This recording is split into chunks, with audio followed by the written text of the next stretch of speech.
Brent, another tough defense for you guys that has some experienced linebackers, especially. I don't remember what his name is, but their main linebackers leading the conference in tackles per game right now. What do they present that's going to challenge you? Yeah, they're a really good defense, really well coached. So this will be 3 weeks in a row that, in the conference that we're playing really good teams. And like you said, they're kind of led by their linebackers there, and they just do a great job. A lot of zone coverage, rallying to the ball. They're really good versus the run and the pass. So we'll have to have a great plan and execute.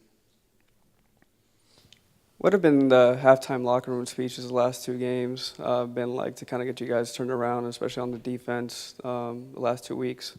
Yeah, really not much talking at all. I think we have a very mature team. We have a great coaching staff, and the offense and the defense we're both really close, and that's the difference I think with this team is we've been down at half 2 weeks in a row, but there hasn't been any talking back and forth, anything like that. Just kind of catching your breath. The coaches are doing a great job making adjustments, and then both sides of the ball are doing a good job executing going in the second half. So not much talking going on at halftime, just making adjustments.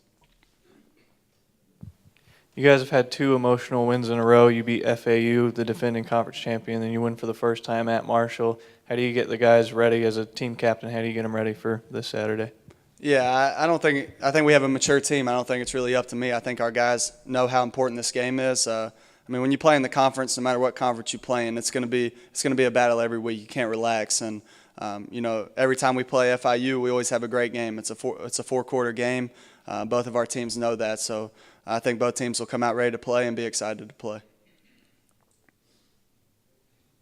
What did you kind of see from Angelo when Chandler went down, especially and then how do you feel like he'll be able to play if Chandler won't be able to play on Saturday?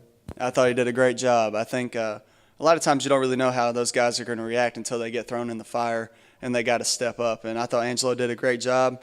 We didn't miss a beat. We really we got going, scored a lot of touchdowns and that kind of thing. But Angelo did a great job. That's kind of the theme. The number 2 and 3 O-lines have been doing a great job in practice. They've been getting more reps, just trying to take the load off the first team. So I think that was good for those guys, and he got thrown in, and he did a great job. FIU historically hasn't been the best team in this conference, but they've always played you guys tough. What is it about them that they come out to play against you guys?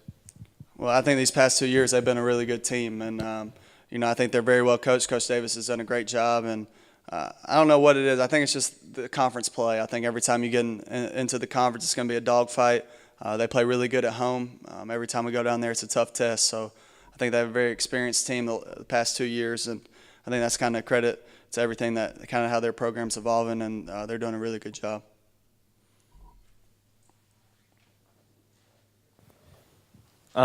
Ty Lee seems like he's kind of coming into his own, switching from the inside and in the slot kind of to the outside. Do you feel like the last few games he's kind of picking things up a little better and doing a little better on the outside? Yes, sir. I think so. I think he's been doing a great job all year.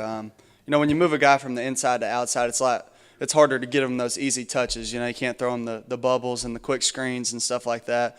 So maybe not as many catches, but more explosive plays. He's getting, the big, 15, 20, 25-yard catches. And, we just got to continue to I got to do a good job of getting him the football because he's doing a good job getting open. You and Ty, is a back shoulder throw your favorite between the two of you guys? Seems like you guys have connected on a lot of those lately. Yeah, it's just, we'd both love to throw it over the top, and but the past 2 weeks we play real good corners who do a good job, and that's kind of the beauty of throwing the vertical ball is if your guy wins, you can throw it over the top, and if he doesn't, hopefully you can throw it back shoulder. So that's just a couple years of playing together, a lot of practice, and we've been on the same page the past couple weeks with that. Darius, nice shorts, by the way. Thank you. You guys have a talented offense that you're going to have to play on Saturday. They have 3 running backs that seem to kind of share the ball all around. When you play a team that has 3 running backs like they use, what do you have to focus on during the week to be ready for that? Really just tackling it. That's what it comes down to. No matter who's the back, all the credit all their back are good, but we just have to do a good job with tackling. We had a lot of missed tackles this past game, which we have to clean up. But that's just the main goal, just tackle. Where's our offense kind of compared to the last 2 weeks, especially since FAU and Marshall throw up tempo? How does kind of FIU's kind of compare to those two? I mean, the last 2 weeks we faced some good offense, and we have another test coming up this week with them being a good offense as well. So I mean, we must just we can't knock down anybody. It's a conference game, so we know we're going down there, so it's going to be a dogfight as it always is. So I mean, it's the next game up, so it's the biggest game. Darius, we hear a lot about adjustments and things like that that are made during a game, and in particular at halftime. Coaches always can come up with a plan. How tough or easy is it for players to implement that and get those things into a game? I mean, you know, you want to do whatever you have to do to win. So I mean, if we come to halftime and something needs to be changed, I mean, it's on everybody to adjust to the elements. You know, what are the changes? You know, make that change and just get it moving forward. So in order to accomplish our goal. You guys have shown that you can make those adjustments at halftime. How do you come out in the first half and do a little bit better than you have in the previous few games and kind of make it look a little more like the second half? Well, it starts with our preparation this week, starting tomorrow. Game planning, you know, just coming out more focused, more energy, locked in on what they like to do and what they like to come out, and just start out fast so we don't have to, you know, come out in the second half and, you know, just play better. But I mean, if we have to, we will.